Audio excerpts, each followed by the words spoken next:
केलं. नमस्कार विद्यार्थी मित्रांनो, मी डॉक्टर उमेश घोळेसर. पुन्हा एकदा आपण इकोस्टार या युट्यूब चॅनलवर सगळ्या पाहणाऱ्या संशोधक विद्यार्थ्यांचं, संशोधक मार्गदर्शकाचं आणि केंद्र प्रमुख यांचं मी स्वागत करतोय.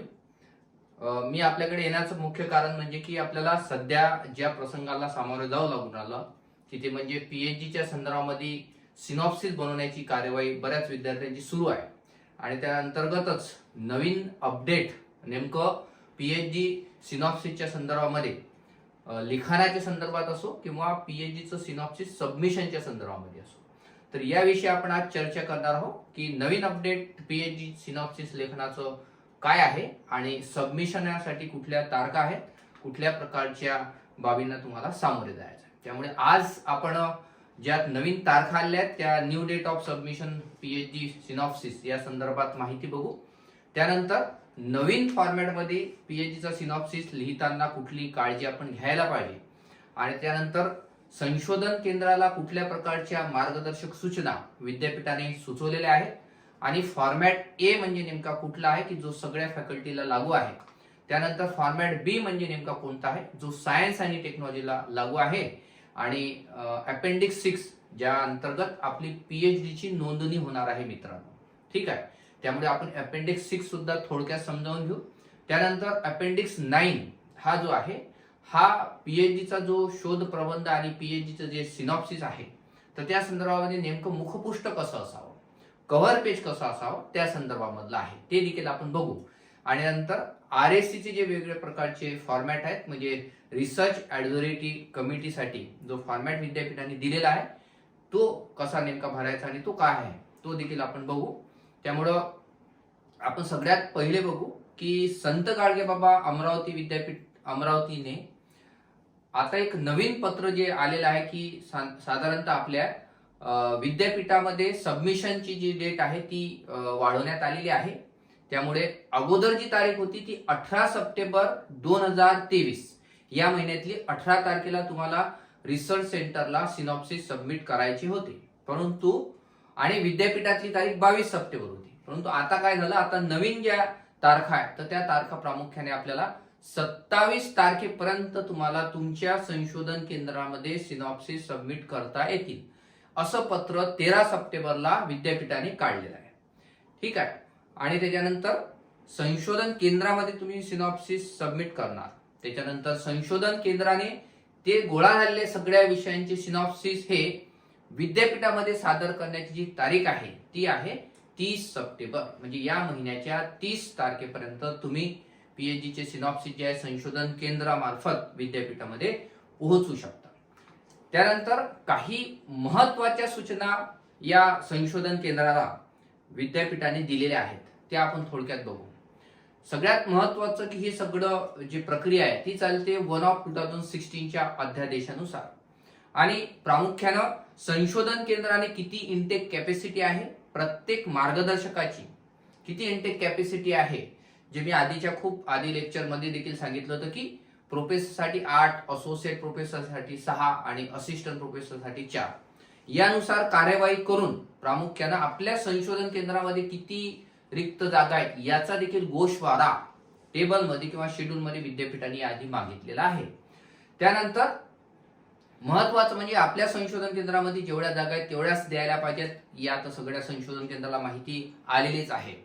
त्यानंतर ही सगळी जी प्रक्रिया आहे ही सगळी प्रक्रिया प्रामुख्याने आपल्याला पूर्ण करताना ज्या फॉर्मॅट आणि जे कागदपत्रे आहेत ते नेमके कुठले राहतील ते आपण थोडक्यात बघू. सगळ्यात अगोदर की आपली जी पीएचडीची नोंदणी होणार आहे. आता तुम्ही असं म्हणणार की आमची पीएचडीची ऍडमिशन झाली तर आमची नोंदणी झालेली आहे. नाही मित्रांनो, तुमची पीएचडीचा प्रवेश झालेला आहे. आता मात्र पीएचडीच्या विषयाची संशोधनाची जी आहे तर ती नोंदणी विद्यापीठामध्ये होऊ घातलेली आहे आणि त्या संदर्भामध्ये आपण सगळे विद्यार्थी कोर्स उत्तीर्ण झालेत आणि त्याच्यानंतर तुम्हाला ही सिनॉप्सिसची प्रक्रिया पार पाडावी लागत आहे. त्याच्यामुळं याच्या संदर्भामध्ये जे विद्यापीठाने वेगवेगळ्या प्रकारचे परिशिष्ट दिलेत आणि वेगवेगळ्या प्रकारचं जे फॉर्मॅट दिले ते आपण आज सविस्तर बघणार आहोत. त्यामुळे सगळ्यात पहिले की संशोधन केंद्राने अपेंडिक्स 6 जे आहे त्याची प्रिंटआउट काढून घ्यावी, ती विद्यार्थ्याकडनं भरून घ्यावी आणि तोच अपेंडिक्स 6 जो आहे तर तो आहे म्हणजे पीएचडीच्या आचार्य पदवीचा रजिस्ट्रेशनचा फॉर्म. त्याच्यानंतर फॉर्मॅट ए जो आहे, जो सगळ्या विद्याशाखांना भरून घ्यायचा आहे मित्रांनो. ठीक आहे, तो आपण सविस्तर बघूच आजच्या व्हिडिओमध्ये.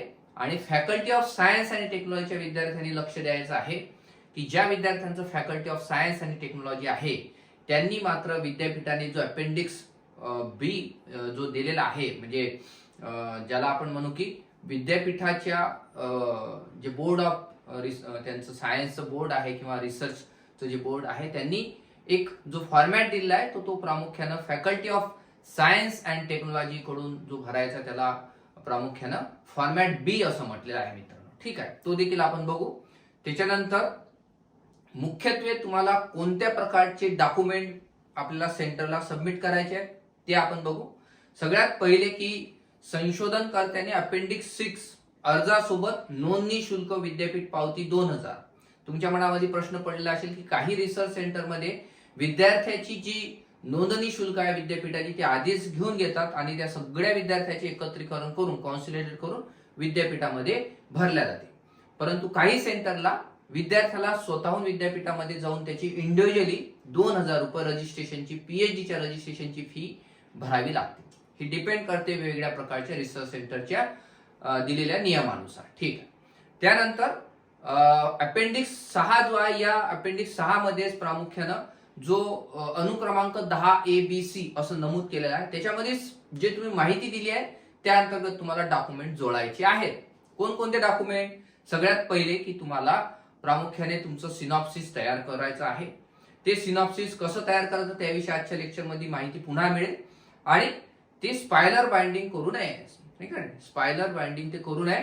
तर ती जी इथं बघा, हे जे पट्टी फाईल अशा असतात, या पट्टी फाईल मध्ये तुम्हाला ते द्यायचं आहे. त्याच्यानंतर विद्यापीठ शुल्क नोंदणी जी आहे 2000 रुपये ते तुम्हाला विद्यापीठामध्ये देय असलेले ते द्यायचं आहे.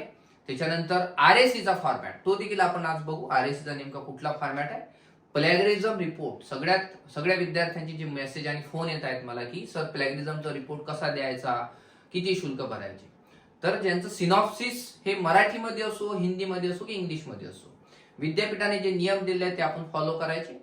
ज्या विद्यार्थ्यांना मराठीमध्ये सिनॉप्सिस बनवलेले आहेत त्यांनी कृतीदेव मध्ये बनवलेले असतील, कोणी वेगळ्या फॉन्ट मध्ये, तर त्यांनी मात्र ते कन्व्हर्ट करायचे आणि ते युनिकोड मध्ये करायचे. ते कसे करायचे, काय करायचे, मोठा तुमच्या समोर तांत्रिक प्रश्न आहे की गुगलवर जाऊन तुम्हाला सहज तो कृतीदेव टू युनिकोड फॉन्ट कन्व्हर्ट करता येतो किंवा डायरेक्ट तुम्हाला टायपिंग करताना युनिकोड मध्ये देखील टाईप होतो. जो तुम्ही मोबाईलवर टाईप करता तोच देखील तुम्हाला युनिकोडचा फॉन्ट जो आहे तो तुम्हाला वापरता येतो, जेणेकरून विद्यापीठामध्ये जे सॉफ्टवेअर आहे त्या सॉफ्टवेअरद्वारे तुमच्या सिनॉप्सिसचं प्लॅगरिझम चेक होणार आहे. म्हणजे वाङ्मय चौर्य चेक होणार आहे की तुम्ही जे लिहिलं आहे ते कुठून चोरून तर नाही आणलं, तुमचं स्वतःच आहे का, कशा प्रकारे प्रॉपर सायटेशन देऊन लिहिलं आहे का, या सगळ्या बाबी व्यवस्थित व्हायला पाहिजे. म्हणून ही प्रक्रिया आहे मित्रांनो.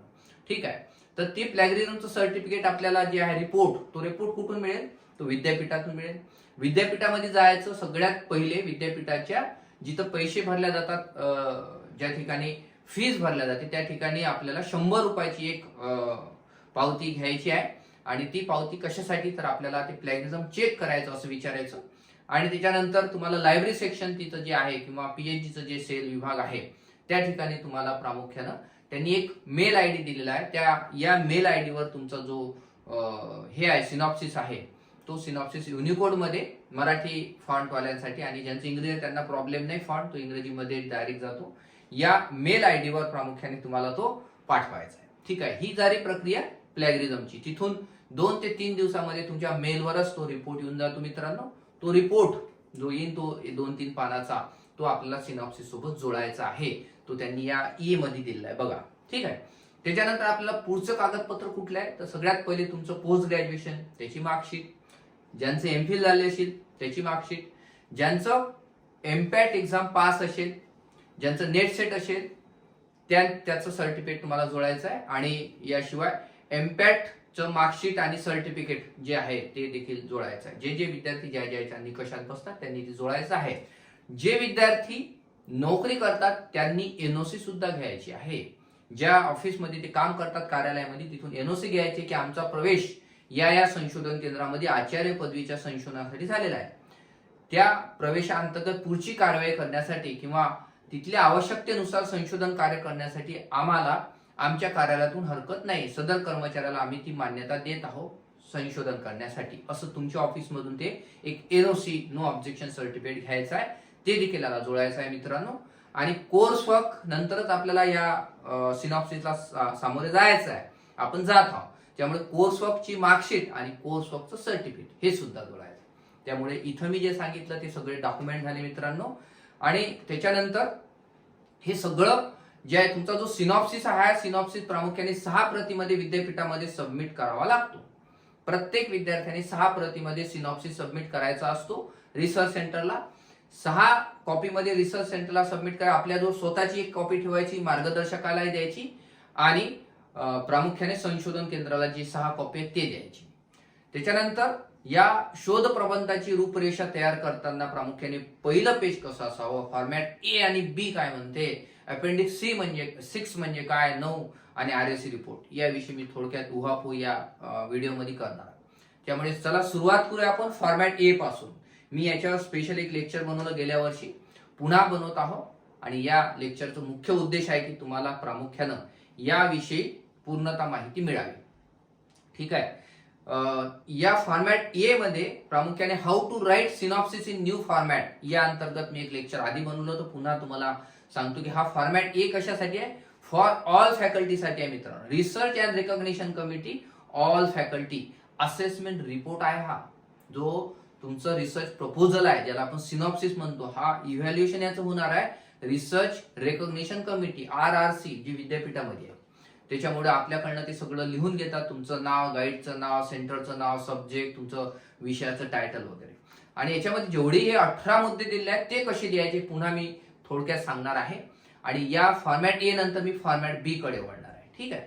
त्यामुळे सगळ्यात पहिले बघा, या फॉर्मॅटमध्ये आपल्याला सगळ्यात पहिले की हे जे कॉलम दिले आहेत ज्यामध्ये पहिले दिलेलं आहे डिस्क्रिप्शन किंवा क्रायटेरिया दिलेला आहे या हेड खाली, आणि त्याच्या आतमध्ये काय लिहायचं ते दिलं आहे. तिच्यानंतर विद्यार्थ्याने ते तपासलं काय, कोण्या पेजवर आहे ते, आणि गाईडचं देखील शेरा असं आहे. त्यामुळे शेवटचे 2 कॉलमापेक्षा मी पहिले प्रत्येक मुद्द्यामध्ये काय लिहायचं आहे ते इथं थोडक्यात सांगणार आहे. ठीक आहे.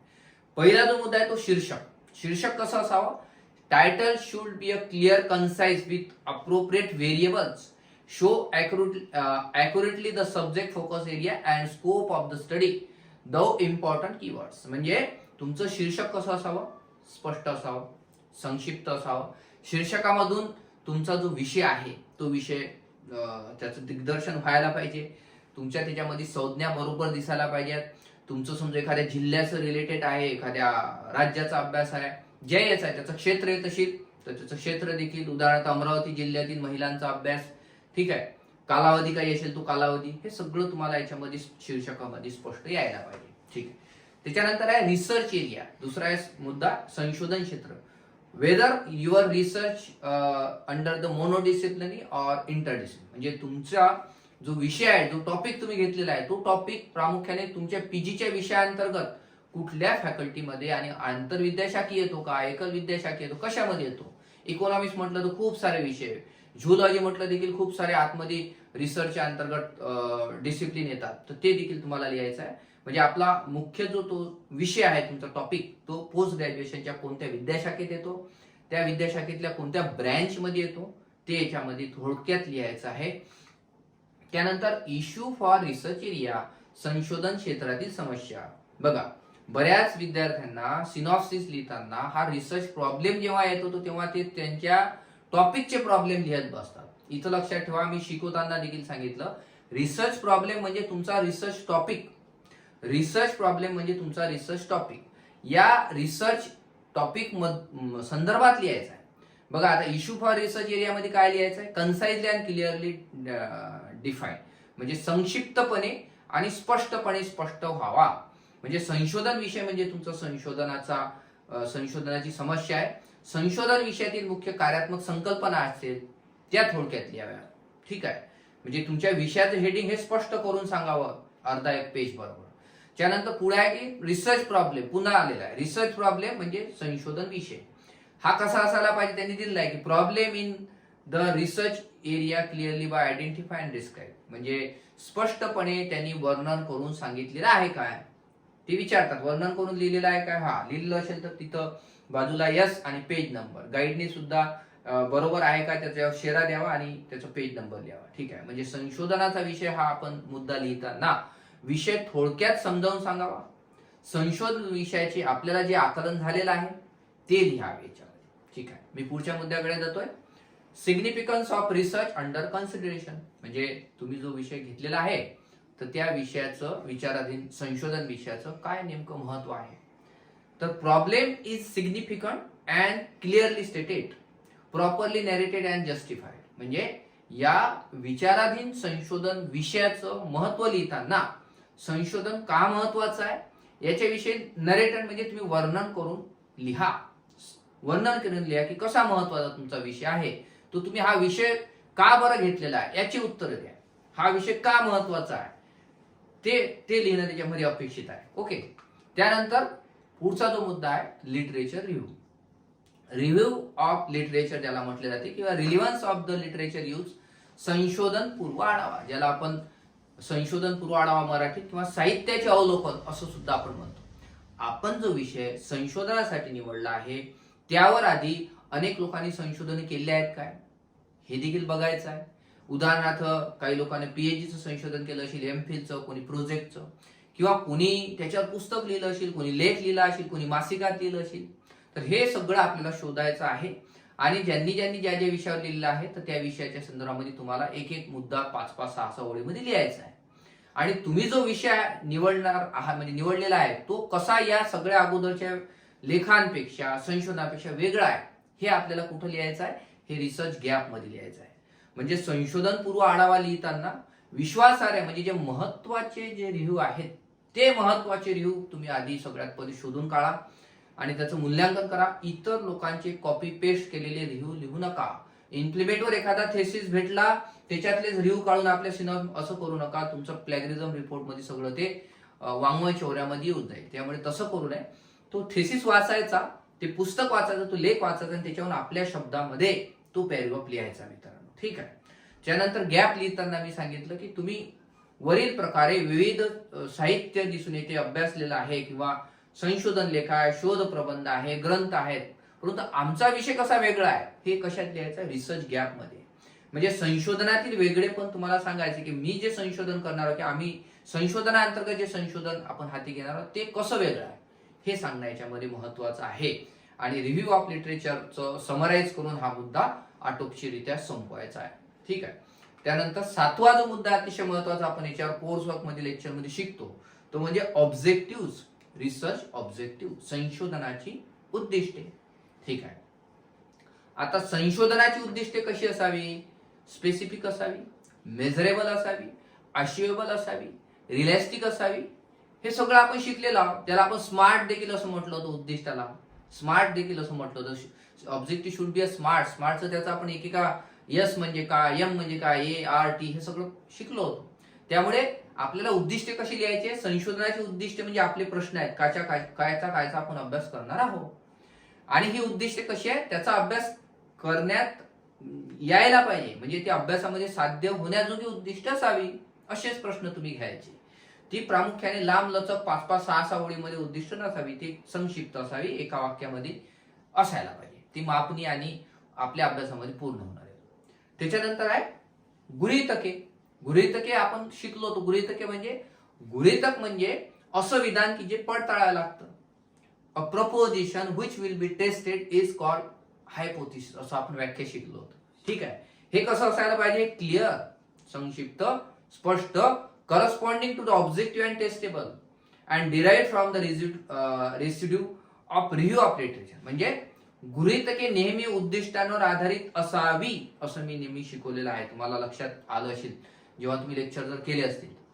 गृहीतकांची मांडणी उद्दिष्टांवर आधारित असावी. पहिलं जे उद्दिष्ट होते त्याच्यावरचं गृहीतक कोणतं आहे, दुसरं जे होतं त्याच्यावर दुसरं गृहीतक कोणतं आहे, तिसरं कोणतं होतं त्याच्यावर आपलं तिसरं गृहीतक कोणतं असावं. म्हणजे गृहीतके उद्दिष्टांवर आधारित असावी. ती टेस्टेबल, त्याला म्हटलेलं आहे की ते टेस्ट करायचं आहे माहितीच्या आधार, परीक्षण करण्याजोगं असावं. मुख्यत्वे इतर लोकांची सगळी साहित्य जर तुम्ही वाचलीत तर पूर्व आढाव्यातून आपल्याला अनेक माहिती चांगली मिळू शकते. त्याच्यावर अभ्यास करून आपण गृहीतक मांडू शकतो.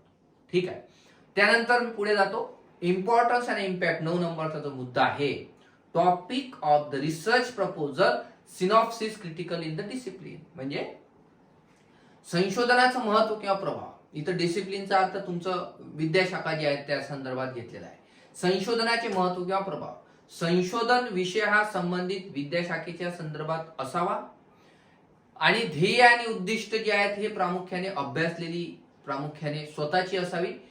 तुम्ही जे उद्दिष्ट घेतली, जी गृहीत घेतली, हीच उद्दिष्ट आणि हीच गृहीत एखाद्या अगोदरच्या संशोधकांनी घेतली असेल तर असं नसायला पाहिजे. तुमची उद्दिष्टे नवीन, तुमची गृहीतके नवीन असायला पाहिजे. या आधीच्या लोकांनी त्याचा अभ्यास करायला नको.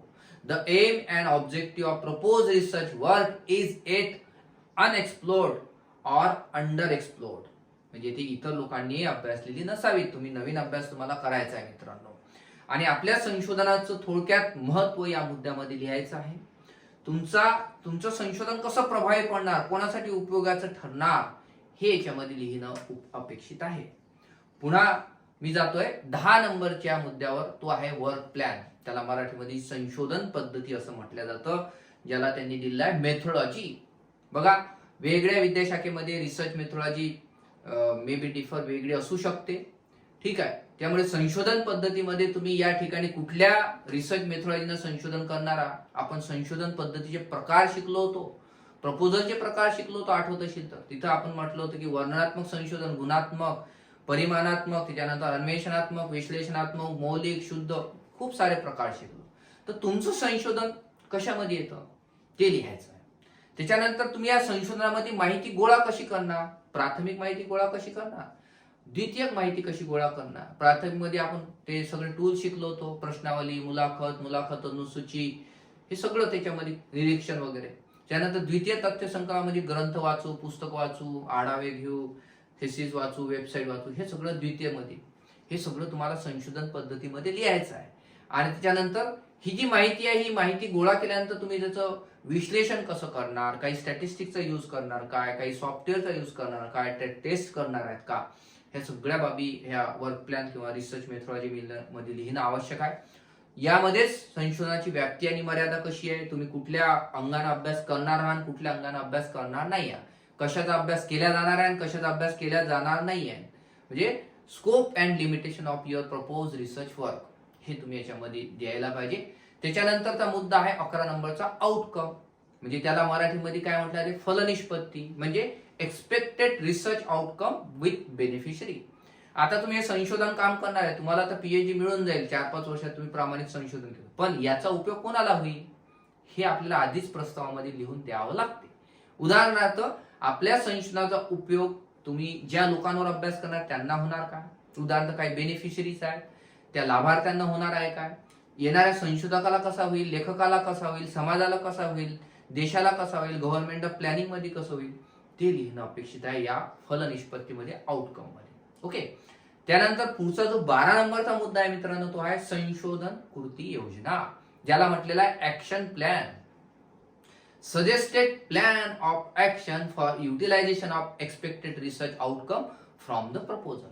म्हणजे संशोधनाची जी कृती योजना आहे, हे प्रामुख्याने याच्यामध्ये सगळ्यात पहिले की तुम्हाला टेंटेटिव्ह चॅप्टरायझेशन तुम्ही द्यायला पाहिजे. म्हणजे कुठले चॅप्टर तुम्ही पीएचडीच्या प्रबंधामध्ये देणार त्याच्याविषयी थोडक्यात पहिले माहिती द्या. त्याच्यानंतर पुढे मी सांगतो की ऍक्शन प्लॅन कसा राबवायचा. तर या अपेक्षित प्रकरण रचनामध्ये जसं उदाहरणार्थ पहिलं प्रकरण प्रस्तावना, इंट्रोडक्शन, सेकंड चॅप्टर किंवा दुसरं प्रकरण संशोधन पूर्व आढावा, प्रकरण 3 संशोधन पद्धती, प्रकरण 4 analysis and interpretation of data म्हणजे माहितीचं विश्लेषण, अर्थ निर्वचन, प्रकरण 5 तुमचं ऍब्स्ट्रॅक्ट किंवा निष्कर्ष आणि उपाययोजना किंवा सूचना, हे सगळं तुम्हाला या चॅप्टरायझेशन तुम्ही करा. त्यानंतर हे सगळे प्रकरणे आपण कसं पूर्ण करू. म्हणजे पहिल्या टप्प्यामध्ये रिव्ह्यू घेऊ, दुसऱ्या टप्प्यामध्ये आपण वेगळ्या प्रकारची माहिती गोळा करू, त्याच्यानंतर तिसऱ्या टप्प्यामध्ये आपण प्रामुख्याने गोळा केलेल्या माहितीचं पद्धतशीरपणे मांडणी करू, सारणीकरण करू, टॅब्युलेशन करू, वर्गीकरण करू, काही स्टॅटिस्टिक लावू, काही टेस्ट लावू किंवा काही सॉफ्टवेअरचा यूज करू. हे सगळं तुम्हाला एका पॅरेग्राफ मध्ये लिहायचं आहे. म्हणजे हे सगळे चॅप्टर पूर्णत्वास कसे येतील याची योजना, त्याला म्हटलं जाते कृती योजना. ठीक आहे. आणि नंतर फायनल मध्ये आम्ही निष्कर्ष काढू आणि सगळं थेसिस लिहू. तर हे त्याच्यामध्ये अपेक्षित आहे. त्यानंतर पुढचा जो मुद्दा आहे 13 नंबरचा, तो म्हणजे रेफरन्सेस, ज्याला आपण संदर्भ ग्रंथसूची किंवा संदर्भ सूची असं म्हणतो. प्रामुख्याने याच्यामध्ये काही तांत्रिक बाजू आपण एक स्पेशल लेक्चर याच्यामध्ये घेतलं होतं जेव्हा मी तुम्हाला शिकवलं, त्यामध्ये API स्टाईल शिकवली, MLA शिकवली, शिकागो स्टाईल शिकवली. त्याच्यात या विद्यापीठाच्या गाईडलाईन मध्ये त्यांनी काय म्हटलं आहे की सोर्सेस कसे आहेत, तुम्ही जे म्हणजे जे रिव्ह्यू घेतलं किंवा जे पुस्तकं वाचली किंवा जे संकेतस्थळांचा उपयोग केला, तर ते UGC केअर मधल्या यादीमध्ये जे दिलेले आहे नियम, त्याचा देखील यूज तुम्ही करायला पाहिजे. म्हणजे प्रामुख्याने त्याच्यामध्ये दर्जेदार प्रकारचे शोध निबंध असतात आणि त्यामध्ये कशा प्रकारे रेफरन्स लिहिले आहेत त्याचं आपण वाचन करायला पाहिजे, लिहायला पाहिजे. आणि इतर लोकांची उदाहरणे किंवा सायटेशन देताना प्रामुख्याने तेच वाचलेलं आहे का, त्याचं प्रॉपर साईट केलं, या बाबी देखील आपण पाहायला पाहिजे. आणि याच्यामध्ये जे API, MLA आणि Chicago, American Psychological Association, Modern Language Association, त्याच्यानंतर Chicago, IEEE, MHRA and Harvard, तुमच्या विषयाच्या रिलेटेड संदर्भ लिहिताना तुमचा जो विषय आहे, उदाहरणार्थ इकॉनॉमिक्स आहे, ह्युमॅनिटीज मध्ये जाईल, सायन्स झुलॉजी आहे, सायन्स अँड टेक्नॉलॉजी मध्ये जाईल, तर सायन्स अँड टेक्नॉलॉजीसाठी कुठल्या पद्धतीच्या याने रेफरन्सेस लिहायचा आहे त्या थोड्याशा बाबी बघायच्या. आणि त्याच्यानंतरच आपल्या मार्गदर्शकाच्या मार्गदर्शनाअंतर्गत ही संदर्भ सूची लिहायची. विद्यापीठानं काय घालून दिलं आहे, कोर्स बुक मध्ये आपण काय शिकलो, कोण्या विषयाला काय रेफरन्सेस आहे ते बघून घ्यायचं. ठीक आहे. त्यानंतर मी जातोय पुढे, ओरिजिनॅलिटी अँड न्यू नॉलेज. म्हणजे हा 14 नंबरचा मुद्दा काय सांगतो, संशोधनाची मौलिकता आणि नवे ज्ञान. आता नेमकं याच्यात काय लिहायचं, संशोधन विषय हा कसा असायला पाहिजे, हा मौलिक असायला पाहिजे. म्हणजे मौलिक म्हणजे नवीन, म्हणजे तो ओरिजिनल असायला पाहिजे, कट कॉपी पेस्ट नाही. त्यामधून नवीन ज्ञानात भर पडायला पाहिजे. म्हणजे या मुद्द्याचं लिखाण करताना तुमचा विषय मौलिक कसा आहे, नवीन कसा आहे, त्याच्यात नवीन म्हणजे नवीन काय मिळणार आहे, ध्यानात कशी भर पडणार आहे, याविषयी लिहायचं आहे मित्रांनो. त्याच्याविषयी तुम्ही एक पॅराग्राफ मोठा लिहा की हा आमचा विषय असा असा आहे, अगोदर झालं नाही, या विषयामध्ये अशी नाविन्यता दिसून येते, असे प्रश्न शोधले नाही, हे सगळं तुम्ही त्याच्यामध्ये लिहा. त्यानंतर पुढचा 15 नंबरचा मुद्दा आहे की लँग्वेज किंवा भाषा. सगळ्यात पहिले की डोंट यूज एनी फिगरेटिव्ह सेंटेन्स और word while writing your research synopsis your proposal. म्हणजे तुम्ही लिहिताना खूप अलंकारिक जड शब्द वापरू नये. तुम्हाला समजलं पाहिजे. दुसरं महत्वाचं आहे की त्याच्यामध्ये संक्षिप्तता, स्पष्टता असायला पाहिजे. वाक्य कशी असायला पाहिजे, अर्धवट वाक्य लिहू नका, पहिल्या वाक्याचं दुसऱ्या वाक्याशी रिलेटेड यायला पाहिजे. अलंकारिक भाषा न वापरता सुटसुटीत, सोपी, समजेल अशी भाषा वापरा. मराठीमध्ये लिखाण करणारे तसं लिहा की सदर प्रबंध हा मराठीमध्ये लिहिल्या जाणार आहे आणि याच्यासाठी समजेल अशी, आकलन होईल अशी भाषा आम्ही वापरू. ठीक आहे.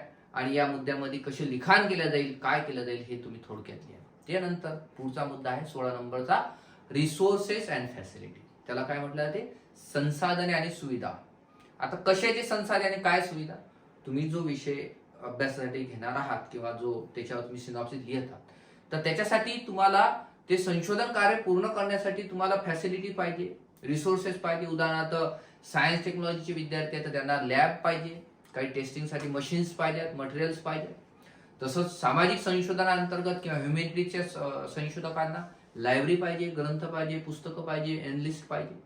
तर ती आहे काय, म्हणजे रिसर्च लॅब, ग्रंथालय, ग्रंथ पुस्तके, इन्स्ट्रुमेंट्स तुमच्या विषयासाठी उपलब्ध आहेत काय, असेल तर ते किती प्रमाणात आहेत, काय आहे, याविषयी थोडक्यात लिहा, की जेणेकरून विद्यापीठाला समजेल की हे संशोधन कार्य पूर्णत्वात जाऊ शकते, याला आवश्यक असणारे संसाधने, सुविधा आहेत, असा हा संशोधक सांगतोय. ठीक आहे. त्याच्यानंतर पुढचा जो मुद्दा आहे 17 नंबरचा, एक्सपर्टाईज. त्याला म्हटलं जाते तज्ञ कुशलता. आता हे काय आहे तज्ञ कुशलता, हा जो मुद्दा आहे मित्रांनो 17 नंबरचा, review of expertise available with the supervisors department in the subject of proposal. म्हणजे तुमचा जो टॉपिक आहे तो टॉपिक पूर्ण करताना मार्गदर्शकता आहेच, पण मार्गदर्शकाशिवाय इतर तज्ञ मंडळी, इतर तज्ञ मार्गदर्शकांची उपलब्धता आहे काय, किंवा तुमच्या विषयावर अनेक विचारवंत, तज्ञ, अभ्यासक, संशोधक आहेत का, असतील तर त्यांच्याविषयी माहिती लिहा की यांचा या विषयामध्ये आहे किंवा या तज्ञ लोकांचा आम्ही संशोधनामध्ये उपयोग करू. ठीक आहे. त्यानंतर शेवटचा मुद्दा आहे patent copyright publication. The outcome of the conducted research in the doctoral program, means your PhD program, in the likely to be patent and or published in the journal index in SCI, SSCI, Scopus source list or MLA handbook. Okay, म्हणजे जे विद्यार्थी science टेक्नॉलॉजीचे येतात की त्यांचा विषय जर patent अंतर्गत तुम्हाला कॉपीराईट करून घ्यायचा असेल किंवा पेटंट अंतर्गत नोंदणी करायचा असेल तर त्याची देखील माहिती देऊ शकता की त्या दर्जाचा जर तुमचा टॉपिक असेल तर तुम्ही त्याच्यातल्या की प्रस्तुत संशोधनातून पेटंट घेण्यात येणार आहे या विषयावर फायलिंग पेटंट करण्यात येणार आहे. किंवा जे विद्यार्थी ह्युमॅनिटीज मध्ये येतात, लँग्वेज मध्ये येतात, त्यांना हा पेटंट घेताना जड भाग जाऊ शकतो तर त्यांनी कॉपीराईटचा भाग लिहायचा की याच्यामध्ये म्हणजे लेखक हा जो आहे, संशोधक जो आहे, एखादं पुस्तक लिहेल या विषयावर आणि ते प्रकाशित करेल किंवा संशोधन लेख लिहेल, रिसर्च पेपर लिहेल, प्रकाशित करेल, पुस्तकं लिहिली जातील. ठीक आहे, तर हे अपेक्षित आहे या 18 नंबरच्या मुद्द्यामध्ये. आणि हे सगळे मुद्दे जिथं संपतील तिथं आहे की signature of the research scholar, म्हणजे तुम्ही आणि तुमचे गाईड या दोघांच्या सह्या घेतल्या जातात. आणि हे जे शेवटची कॉलम आहे की हे मुद्दे कोण्या पेजवर आहेत, हा प्रत्येक मुद्दा कोण्या सिनॉप्सिसच्या पेजवर आहे ते लिहावं लागते. ठीक आहे, आणि गाईडनं सुद्धा लिहावं लागते की हा 18 नंबर आहे, 10 नंबर आहे, 5 नंबरवर आहे आणि तो ऍप्रोप्रिएट आहे काय, हे सगळं आपल्याकडून अंडरटेकिंग ह्या फॉर्मचं असेसमेंट म्हणून घेतात. याच्यामध्ये आपण बघा मागच्या लेक्चरला बघितलं होतं, हे देखील आपण बघू. आधी एक व्हिडिओ बनवला होता मी. तर only to be assessed by RRC research recognition committee correct असेल तर करेक्ट करेल, मायनर चेंजेस असेल तर minor changes, need of major revision. जे व्यक्ती त्या RRC मध्ये आहेत त्यांना तो अधिकार आहे कशा प्रकारे तो विषय ऍक्सेप्ट करायचा, रिजेक्ट किंवा काही मायनर चेंजेस करायचे, त्याच्या संदर्भामध्ये हा फॉर्मॅट आहे मित्रांनो. आणि जर मायनर चेंजेस असेल तर तुम्हाला तो पुन्हा दुरुस्त करून सबमिट करता येतो. मेजर असेल, एकदम रिफ्युजच केला असेल तर तुम्हाला पुन्हा नव्यानं RRC ला सामोरं जावं लागतो. रिजेक्ट जर केला तर, रिवाइज असेल तर रिसबमिट करावा लागतो. पुन्हा तुम्हाला काही म्हणजे मायनर चेंजेस साठी जायचं काम नाही. थोडंसं रिवाइज किंवा रिसबमिट असेल तर मात्र कॅन्डिडेटला ओरल प्रेझेंटेशन साठी विद्यापीठ बोलावू शकते. जर रिवाइज किंवा रिसबमिट एकदम रिजेक्ट केला तर प्रॉब्लेम नाही, पुढच्या वेळेस करावा लागतो. ठीक आहे, आणि ते रिमार्क देऊन तुमचं हे केलं जातं. त्याच्यानंतर आपण जाऊया फॉर्मॅट बी कडे. मी याच्यावर खूप जास्त बोलणार नाही कारण फॉर्मॅट बी सायन्स अँड टेक्नॉलॉजीचा आहे, परंतु हे मुद्दे आपल्या सिनॉप्सिस मध्ये आहेत का त्याच्या संदर्भामध्ये गाईडलाईन दिली आहे की रिसर्च प्रपोजलचं टायटल, पर्पज तुमचं कसं आहे, टाईप ऑफ रिसर्च कसं आहे, मेथड्स कुठल्या यूज करावं, त्या सगळ्या बाबी याच्यामध्ये दिलेल्या आहे. Title of research proposal should be have several characteristics, खूप सारे त्यांनी गुण वैशिष्ट्य दिले की तुमचं टॉपिकचं टायटल कसं असावं. ठीक आहे, ॲब्रिव्हिएशनचा यूज करू नये. त्याच्यानंतर तुम्ही प्रामुख्याने तुमचे व्हेरिएबल्स सांगावे. त्याच्यानंतर सगळ्या प्रकारचे व्याकरणाच्या दृष्ट्याही महत्त्व त्यांनी दिलेलं आहे. आणि प्रामुख्याने दुसरा जो मुद्दा आहे की रिसर्च प्रपोजलची समरी 250 शब्दामध्ये लिहा. ही सायन्स अँड टेक्नॉलॉजीसाठी हा मित्रांनो हा कुठला फॉर्मॅट बी आहे हे लक्षात ठेवा.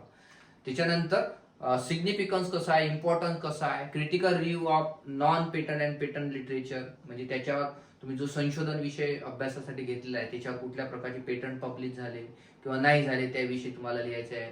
त्याचं स्टेटस काय, इंटरनॅशनल लेवलवर किती आहे, नॅशनल लेवलवर किती आहे, रिसर्च गॅप, अगोदरच्या लोकांनी काय काय शोधून काढलं, तुम्ही काय वेगळं शोधून काढणार आहात, याविषयी हे सगळं सविस्तर वाचून घ्यायचं. मी ऑलरेडी ग्रुपवर पोस्ट केलेलं आहे. आणि आपल्या मार्गदर्शकाच्या मार्गदर्शनाअंतर्गतच सिनॉप्सिस व्यवस्थित बनवायचा. त्याच्यानंतर लिटरेचर सर्च करण्यासाठी कशा माहिती दिली आहे ते देखील त्यांनी दिलेलं आहे. त्यानंतर त्यांचा मुद्दा पुढचा 7वा नंबरचा रिसर्च क्वेश्चन्स, हायपोथिसिस, ते देखील बघा. सायन्स मध्ये जर येत असेल ते देखील जिथं जिथं जे मुद्दे आहेत ते द्यायचे आहेत. त्यानंतर प्रॉब्लेम डेफिनेशन आणि रिसर्च ऑब्जेक्टिव्ह.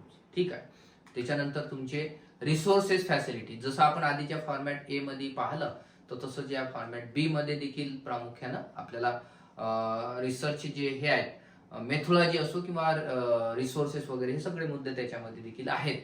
ठीक आहे, त्याच्यानंतर या संदर्भामध्ये एक्सपेक्टेड रिसर्च आउटकम काय राहील, बेनिफिटसाठी काय राहील, sustainability in the research proposal. ठीक आहे, काही ह्युमन सस्टेनेबिलिटी आहे, सोशल आहे, इकॉनॉमिक आहे, एन्व्हायरमेंटल आहे. तुमचा टॉपिक कसा आहे त्याच्या संदर्भामध्ये शाश्वतता किंवा सस्टेनेबिलिटी कसा आहे तुमचा विषयाच्या संदर्भात ते मध्ये सांगावं लागतं.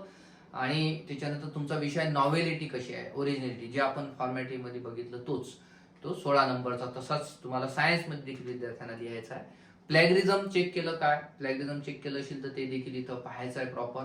आणि टेंटेटिव्ह चॅप्टरायझेशन ते देखील मी सांगितलं आहे. तसंच याच्यामध्ये देखील चॅप्टर कुठले राहतील काय, आणि शेवटी रेफरन्सेस. ठीक आहे, हा झाला तुमचा फॉर्मॅट बी.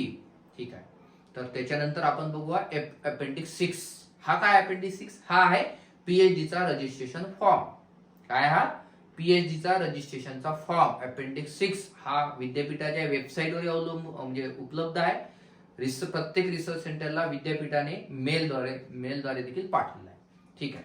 अपेंडिक्स 6 जो आहे तो बघा हा दिलेला आहे त्यांनी की तुमचं नाव वगैरे सगळं डिटेल लिहायचं आहे, डिक्लेरेशन वगैरे लिहायचं आहे, आपलं स्वतःचं सगळी माहिती, गाईडची सगळी माहिती ह्याच्यामध्ये आहे. ठीक आहे. ही सगळी माहिती आपल्याला गाईड ना विचारून ही सगळी लिहायची आहे तुमच्या सुपरवायझरला. त्याच्यानंतर आहे अपेंडिक्स 9 जो आहे पीएचडी सिनॉप्सिसचा फर्स्ट कव्हर पेज.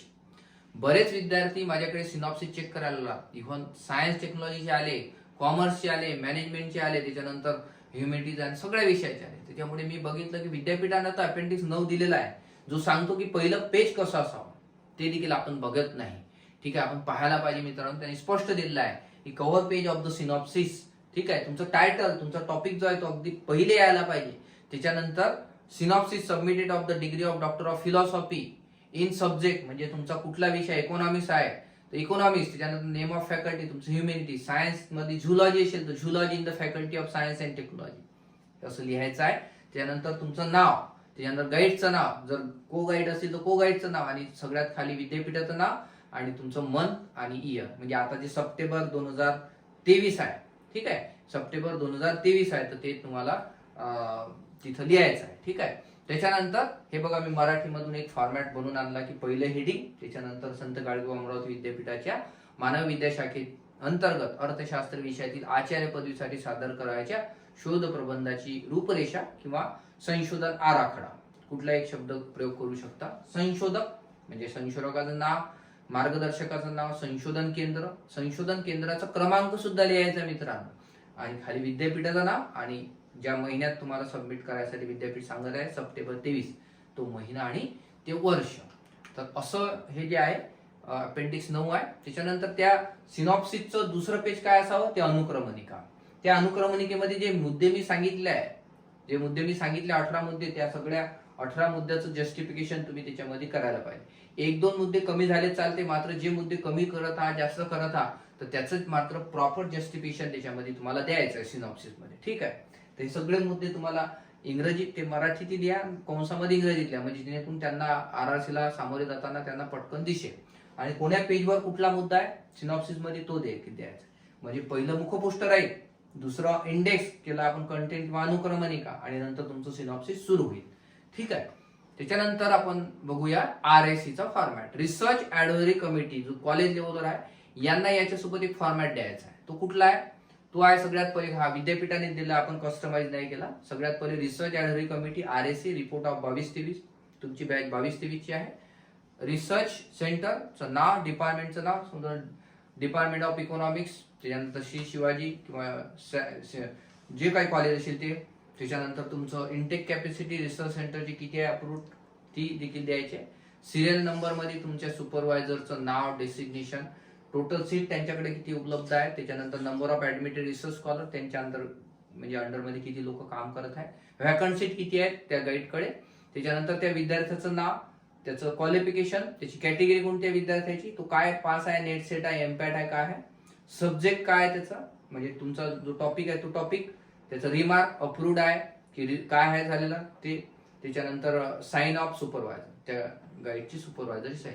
त्यानंतर चेअरमन हे प्रत्येक रिसर्च सेंटरचे प्राचार्य, subject expert other than institute मधला म्हणजे तुमच्या संशोधन केंद्राशिवाय तुमच्या विषयातलेच एक्सपर्ट म्हणून दुसरे, सुपरवायझर आणि मेंबर सेक्रेटरी. ठीक आहे. असा हा फॉर्मॅट आहे मित्रांनो. तर आज आपण जी चर्चा केली ती काय केली की नवीन जे अपडेट आलं होतं ते अपडेट म्हणजे तारखा ज्या आहेत तर त्या तारखा प्रामुख्याने आपल्याला आता तब्बल थोडासा वेळ मिळालेला आहे आणि वेळ मिळालेला असल्यामुळं तुम्ही आता व्यवस्थितरित्या गडबड न करता तुमचं सिनॉप्सिस तुमच्या मार्गदर्शकाच्या मार्गदर्शनाअंतर्गत तो पूर्ण करावा आणि प्रामुख्यानं येणाऱ्या 27 तारखेपर्यंत तुम्ही तुमच्या रिसर्च सेंटरला सबमिट करायचं. त्याच्यावर त्या रिसर्च सेंटरवर डिपेंड आहे की त्यांनी त्यांचं इंटरॅक्शन घेतात की त्यांची आरएसीच्या संदर्भात प्रेझेंटेशन पीपीटी घेतात की त्यांच्या ओव्हरऑल मुलाखत घेतात. डिपेंड करेल त्या रिसर्च सेंटरवर. तशी तयारी तुमची असू द्यायची म्हणजे 27 तारखेपर्यंत तुम्हाला तुमच्या संशोधन केंद्रामध्ये सिनॉप्सिस सबमिट करता येतो. त्या सिनॉप्सिसच्या तुम्हाला 6 प्रती जे सबमिट करायचे आहेत तुमच्या सेंटरला, त्याच्या एक्स्ट्रा 2-3 प्रती काढून ठेवा स्वतःसाठी, गाईडसाठी. ते सगळ्या पट्टी फाईलमध्ये द्यायची आहे. मी पुन्हा सांगितलं की स्पायरल करू नका, पट्टी फाईलमध्ये द्या. विद्यापीठाने स्पष्ट नमूद केलं. त्याच्यासोबत सगळे शैक्षणिक कागदपत्रे, त्याच्या संदर्भातली सगळी माहिती ज्या व्हिडिओमध्ये मी आधी सांगितली ते सगळी तुम्ही फॉलो करणार अशी अपेक्षा करतो. आणि काही प्रश्न असतील तर या नंबरवर तुम्ही मला प्लीज मेसेज करा. फोन केल्यापेक्षा तुम्ही टेक्स्ट करा किंवा मला व्हॉट्सअप करा, आणि जेणेकरून मी तुम्हाला तुमच्या प्रश्नांचे समाधान करू शकेन. धन्यवाद.